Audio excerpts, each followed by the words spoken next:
Mis queridos estudiantes, sean ustedes bienvenidos a la clase del día de hoy. Vamos a estar hablando de René Descartes.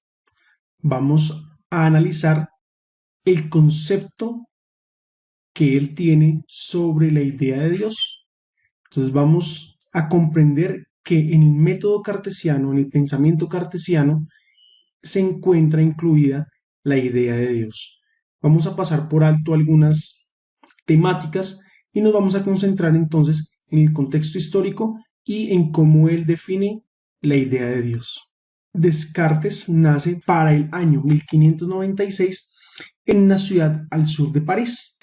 Además de ello, estudió en el Colegio de la Flèche, y el Colegio de la Flèche era un colegio dirigido por los jesuitas, un colegio de mucho renombre en la Europa de ese tiempo. ¿Qué pasa con el método de Descartes? Resulta que Descartes continúa y sigue algunas de las más brillantes ideas que se desarrollaron durante la Edad Media. Descartes es considerado el filósofo que comenzó la transición entre la Edad Media y la Edad Moderna. De hecho, a Descartes se le conoce como un filósofo moderno. Pero hay algo interesante en el método o en el pensamiento de Descartes, y es que él continúa aceptando, él continúa desarrollando y defendiendo algunas ideas que se encontraban durante la Edad Media, que fueron desarrolladas durante la Edad Media.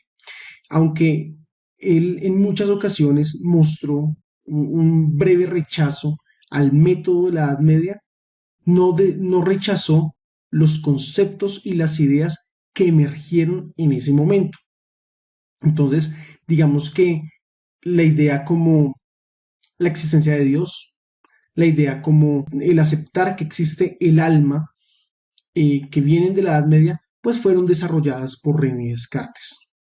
Lo que fue fascinante en el método de René Descartes y en su pensamiento fue su opinión acerca de cómo se debería romper esa tradición del método escolástico.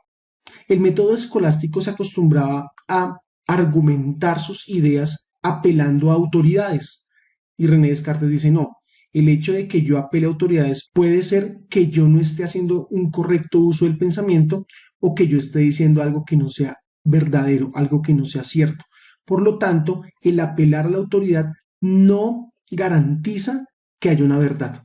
Entonces él quiere romper ese método, él quiere drásticamente imponer o quiere descubrir un nuevo método para poder llegar a ideas claras, a ideas verdaderas e ideas concisas.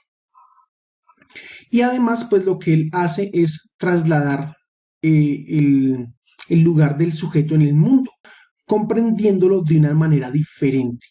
Ya para Descartes la idea no está en las cosas, sino que las ideas o la verdad de las cosas, la certidumbre de las cosas, no pueden estar en ellas mismas, tienen que estar en un sujeto que piensa.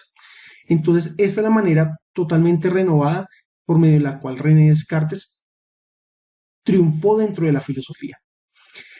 Además de ello, pues muchos aspectos durante la Edad Moderna cambiaron de una manera drástica, pero algunos de ellos fueron simplemente modificados. Entonces, uno de esos argumentos o de esas ideas que fueron modificadas fue la idea de Dios. Aún si Dios no fue el centro, obviamente, de la Edad Moderna, porque como decimos, la Edad Moderna tiene un cambio abrupto, y es que durante la Edad Media el centro de toda la teología, el centro del universo era Dios, pues aquí en la Edad Moderna quien se convierte en el centro de todo va a ser el hombre. Estamos hablando de un antropocentrismo, estamos hablando de un humanismo. Pero en el mundo moderno ya Dios no es la garantía de la existencia de las cosas, ya Dios no es el centro del estudio del ser humano, sino que se convierte el ser humano en el centro de estudio del mismo ser humano.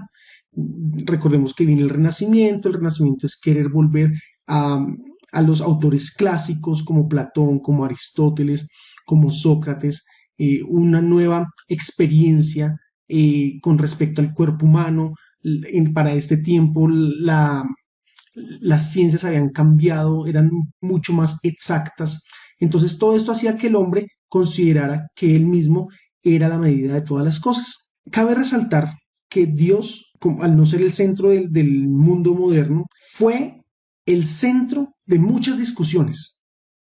Fue el objetivo principal de muchas discusiones y la excusa de muchos artistas también para continuar tradiciones por medio de pinturas, por medio de poemas, por medio de escritos.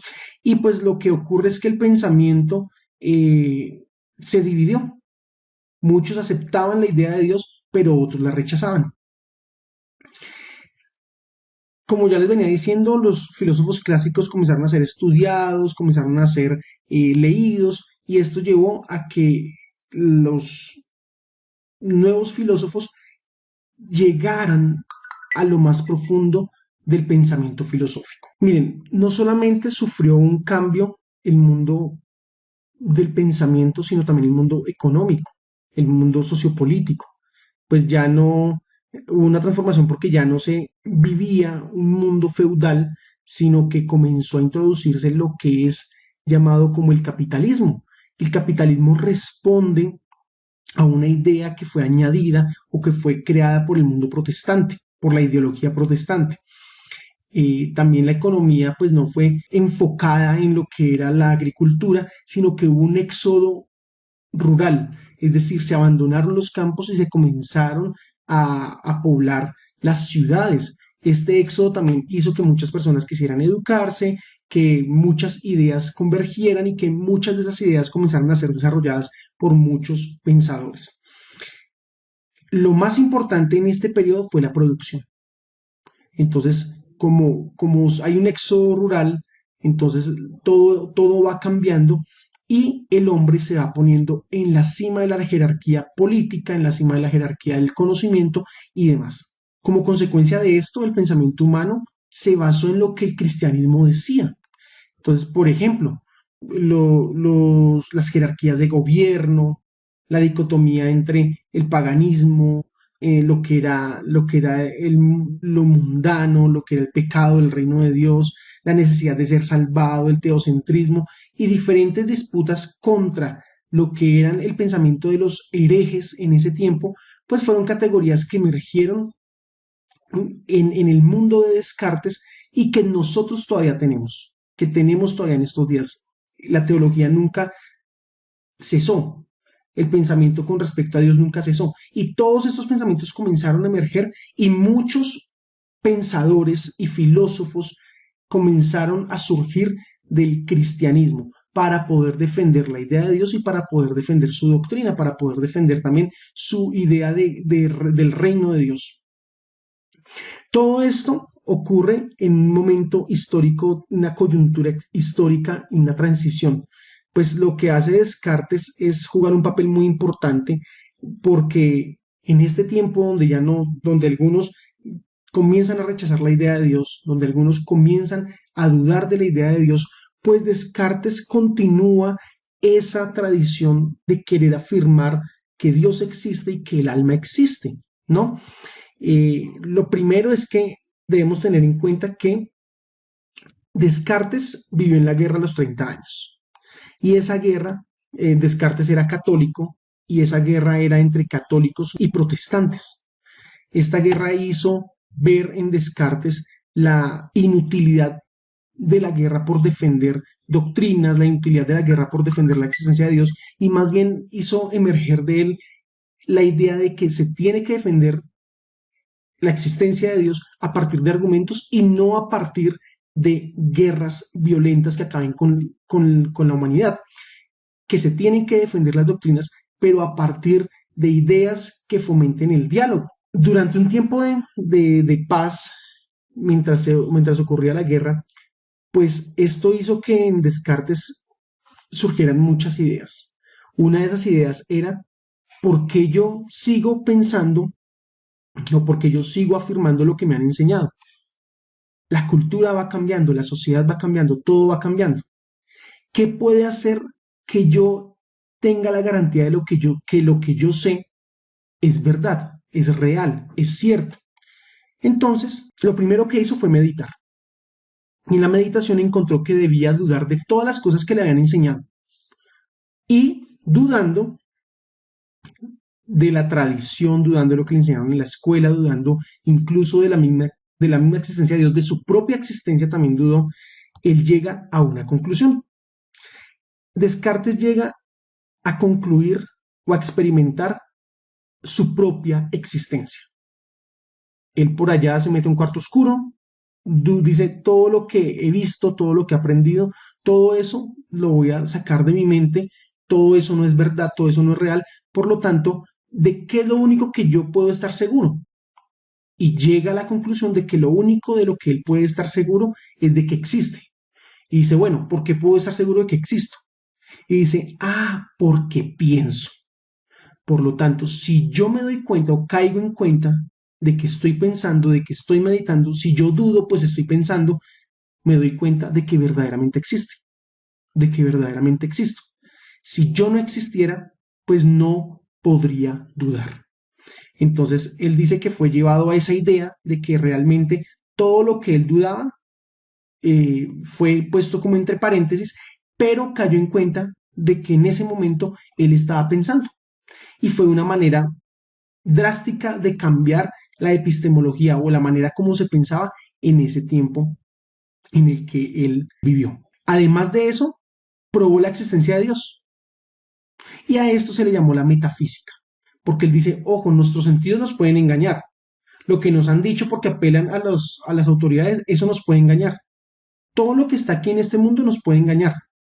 Por eso tenemos que ir a ideas abstractas, a ideas universales, a ideas que no solamente vengan de nuestra realidad. Y entonces a esas ideas abstractas, a esos conceptos que se les llaman metafísicas, esas ideas son solamente de la razón, provienen solamente de la razón y no de lo empírico. Y entonces Descartes dice, uno de los mejores métodos, así como existían unos métodos para poder llegar a la verdad en las ciencias naturales y demás, las ciencias físicas, en las ciencias fácticas, él dice, uno de los mejores métodos para poder comprobar la verdad es la matemática, porque la matemática es uso de la razón. Y estos conceptos metafísicos, pues son ideas que vienen de la razón y estos no pueden ser percibidos por los sentidos. Por lo tanto, Dios no puede ser percibido por los sentidos, sino que tiene que ser pensado por medio de la razón. La idea del alma Descartes proviene de sus propias meditaciones. Él dice, realmente existo porque yo estoy pensando. Entonces, por eso sale una de sus máximas expresiones que es, pienso, luego soy, pienso, luego existo. Aquí podemos pensar entonces que para Descartes, el yo, el alma, es el pensamiento puro. Es lo que nosotros hacemos día a día, el pensar. Pero tenemos que llegar a ideas que nos permitan de verdad conocer la realidad, la certeza de las cosas. Descartes entonces viene a pensar la idea de Dios de una manera subjetiva. ¿Y cómo hace subjetiva? En el sentido que es el sujeto que piensa Dios. Ya no es Dios el centro del universo, sino que ahora el ser humano se piensa a Dios y pensando llega a la conclusión de que Él existe. Durante la Edad Media, muchos de los pensadores llegaban a pensar que el único medio para poder comprobar la existencia de Dios era la revelación. Pero recordemos que Santo Tomás de Aquino dijo, no, no solamente la revelación es aquella que nos permite llegar al conocimiento de Dios, sino que también la razón. Por lo tanto, Descartes toma esa idea y dice, yo tengo que pensar en la idea de Dios. Y esa idea de Dios viene porque yo reconozco que existe algo perfecto. Y yo como un ser imperfecto no puedo acudir o apelar a la idea de un ser perfecto. Esa idea debe ser innata, es decir, esa idea debe venir impresa en mí. Y viene impresa en mí porque alguien introdujo esa idea en mí. Y él dice, el único que puede hacer que esa idea venga en mi existencia es Dios. Además, nada puede existir porque sí. Todo existe por una causa y esa causa es Dios. Descartes dice, si Dios existe, es bueno y no me engaña. Por lo tanto, puedo conocer, ¿cierto? Algo no puede venir de la nada. Y la idea no puede existir por la nada. La idea y el pensamiento tienen que venir de alguien que pensó, de alguien que creó el universo. Por lo tanto, la idea perfecta es creada por un ser perfecto. Y esa idea perfecta viene a mi mente porque la introdujo. Para concluir, chicos, muchos de los aspectos que vienen de la Edad Media continuaron en la modernidad, fueron transformados, fueron desarrollados. Y en pocas palabras podemos decir que la modernidad o estos tiempos se convierte en el desarrollo de muchas ideas que vienen de la Edad Media. Por eso para mí es importante analizar la construcción de esos pensamientos durante la Edad Media, porque esos pensamientos nos ayudaron o nos ayudan a entender el tiempo de hoy, nos ayudan a entender el pensamiento de hoy, de por qué algunos rechazan o por qué algunos aceptan ideas tales como el alma o ideas tales como la existencia de Dios. Él dice, tengo una idea de Dios. Esa idea es perfecta, es decir, esa idea me refiere a un ser perfecto e infinito. Esa idea no puede venir del sujeto porque el sujeto es imperfecto. Yo no tengo la capacidad de crear esa idea porque yo no soy ni perfecto ni soy infinito. Por lo tanto, Dios debe ser la fuente de mi idea sobre él. Nos vemos en una siguiente ocasión. Que Dios los bendiga.